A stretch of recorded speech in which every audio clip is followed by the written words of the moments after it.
Hello guys, hello Earth Signs, Virgo, Capricorn, and Taurus. Welcome dito sa aking channel, Kapalaran 888. Welcome. Alamin natin kung anong messages, vibration, gabay, energy para sa mga Earth Signs, Virgo, Capricorn, and Taurus. General reading, so pwede kang makaresonate. Gamitin natin ang ating intuition sa panunood dito sa aking channel.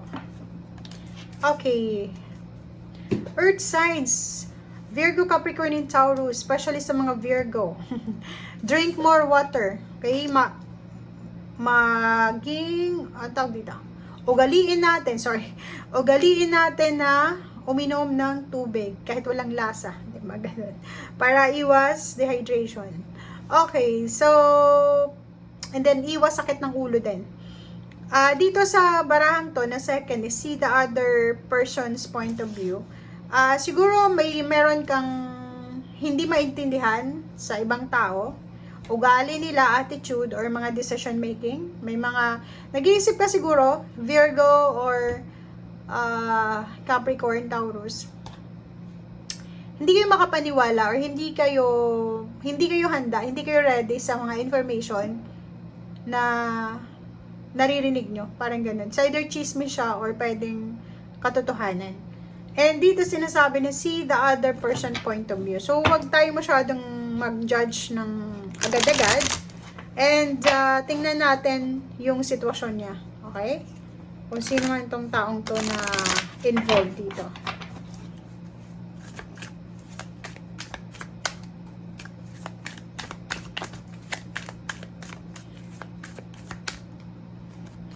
Okay. Meron ditong earth signs na ang focus nyo sa araw na ito is tungkol sa financial success nyo. So, ibig sabihin yan, it's either estudyante ka, negosyante, or kung ano man tong profession mo, ano man ginagawa mo, sa araw na ito is sobra kang workaholic, or pwedeng ang dami-dami mong plano, 'di ba? Nagpaplano ka para sa future mo. Mini-make sure mo na yung future mo ay mag-work siya according sa plano mo. Ibig sabihin na ito, kontrolado mo yung situation. So, kinokontrol mo yung emotion mo. May iba sa inyo dito na kahit gusto ng relationship, iniiwasan nyo ng makipagrelasyon kasi hindi nyo pa natutupad yung inyong pangarap. Work, parang ganun. So, may iba sa inyo dito na kailangan mag-focus sa trabaho. May iba sa inyo dito na kailangan mag-focus sa negosyo or kung kanilang pag-aaral or kano pa man. Meron dito guys na trabaho, pero hindi pa to sa ngayon na. Pwedeng may darating sa yung trabaho dito. Page of Wands kasi siya eh. So, pwedeng may darating sa yung trabaho, ito siya, na siya ay magdadala sa iyo ng mataas na sweldo. And ang work na ito is nangangailangan ng mataas na skills. So, if ever na, ano ba yung profession mo sa ngayon? Siguro kung gusto mong makuha ang trabahong ito, gusto mong makuha yung mataas na sweldo or posisyon, make sure na mataas yung skills na mayroon tayo. So, kung kailangan mag-training, mag-masteral, doctoral, or kano pa man, gawin nyo daw. Nine of Cups and Nine of Pentacles. So, yun ang focus nyo sa ngayon. Ang focus nyo is trabaho. May iba sa inyo ngayon na Sabado, Linggo, may trabaho. May iba sa inyo dyan na Sabado, Linggo, nag-overtime, parang gano'n. So, sobrang workaholic ka.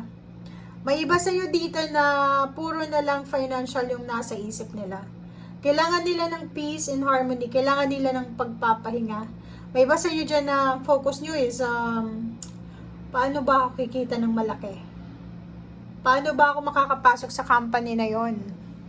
Ano ba ang requirements na? Parang gano'n. So, medyo kailangan nyo ng pahinga yung iba. Yung iba lang Pero yung iba, kailangan yung focus sa ginagawa nyo.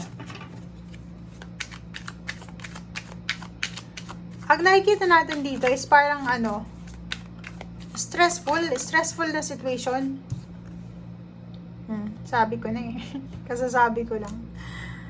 May iba sa inyo dyan na sobrang pagod na pagod na. Pagod na pagod na sa pagtatrabaho, pagod na pagod sa pag-a-apply sa trabaho, pagod na pagod sa pagiging unemployed. Chariot.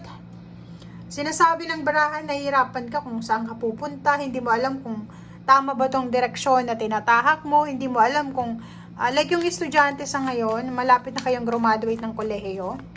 Parang yung iba excited na makapagtapos dahil gusto nilang makapag-trabaho agad, pero may iba na nagtatanong sila, ano kayo yung trabahong naghihintay sa akin? Diba? Parang ganun. Okay, so wag kang mag-alala kasi sinasabi sa'yo ng barahan na papunta ka doon sa direksyon na makukuha mo yung financial success. Okay? Kung ikaw ay earth signs na feeling mo palagi na lang na scarcity, wala nang pera, wala pang kaibigan, yung relationship mo sobrang toxic pa, konting tiis lang, konting tiis pa. Kasi ang 7 of chariot na to, 7 chariot is sinasabi na patience, 'di ba? Kasi yung progress na to, yung success, chariot kasi is a success, victory. Pero may tendency yung chariot card na mabilis kasi siya, mabilis yung karawahe. Mabilis ito na pwedeng magkaroon tayo ng impatience, 'di ba? So ang lesson sa'yo dito ng barahang chariot na to is yung success mo, wag mong madaliin, dahan-dahan mong namnamin yung proseso.